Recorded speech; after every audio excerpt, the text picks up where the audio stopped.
வணக்கம், நான் Hema Subramanian. Welcome to home cooking Tamil.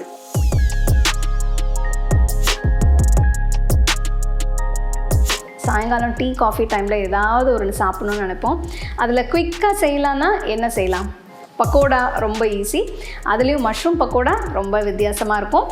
அதுதான் இன்றைக்கி செய்ய போகிறோம். மஷ்ரூம் பக்கோடா எப்படி செய்யுதுன்னு பார்க்கலாம். மஷ்ரூம் பக்கோடாவுக்கு தேவையான பொருட்கள் என்னென்னு பார்க்கலாம்.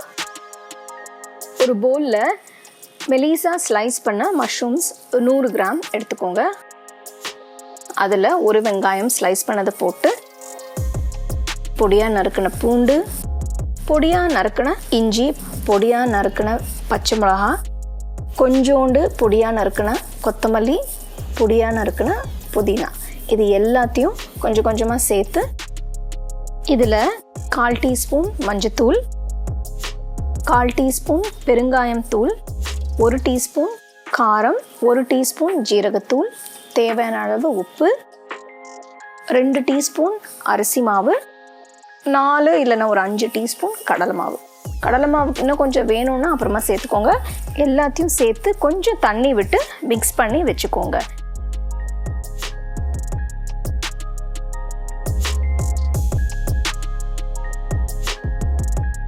கொஞ்சம் எக்ஸ்ட்ரா கடலை மாவு போட்டிருக்கேன், ஏன்னா தேவைப்பட்டதுனால ஒரு கப் போட்டு மிக்ஸ் பண்ணி வச்சுருக்கேன். இப்போ நம்ம பக்கோடாக்கு என்னெல்லாம் தேவையோ அதெல்லாம் போட்டிருக்கோம், மிக்ஸ் பண்ணி வச்சாச்சு.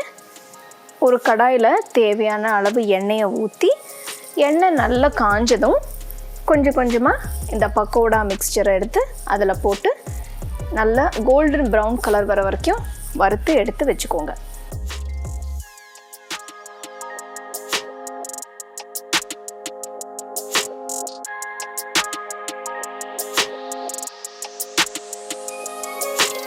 பார்த்தீங்கன்னா உங்களுக்கு மஷ்ரூம் பக்கோடா தயார். சூப்பராக இருக்குது. சாயங்கால நேரத்தில் டீ காஃபி குடிக்கிற சமயத்தில் இந்த மாதிரி மஷ்ரூம் பக்கோடா பண்ணி சாப்பிட்டிங்கன்னா ரொம்பவே அருமையாக இருக்கும். ஸோ கண்டிப்பாக நீங்கள் இதை ட்ரை பண்ணி பாருங்கள். அடுத்த வாட்டி வீட்டில் ஏதாவது ஸ்நாக்ஸ் செய்யணுன்னா ஈவினிங் டீ டைமுக்கு இந்த மஷ்ரூம் பக்கோடா செஞ்சு ட்ரை பண்ணி பாருங்கள். கண்டிப்பாக உங்கள் ஃபேமிலி ஃப்ரெண்ட்ஸ் எல்லாம் ரொம்ப சர்ப்ரைஸ் ஆகிடுவாங்க. ரொம்பவே நல்லாயிருக்கும், நல்லா என்ஜாய் பண்ணுவாங்க. You can get a copy of our first edition of the home cooking book on 21 frames.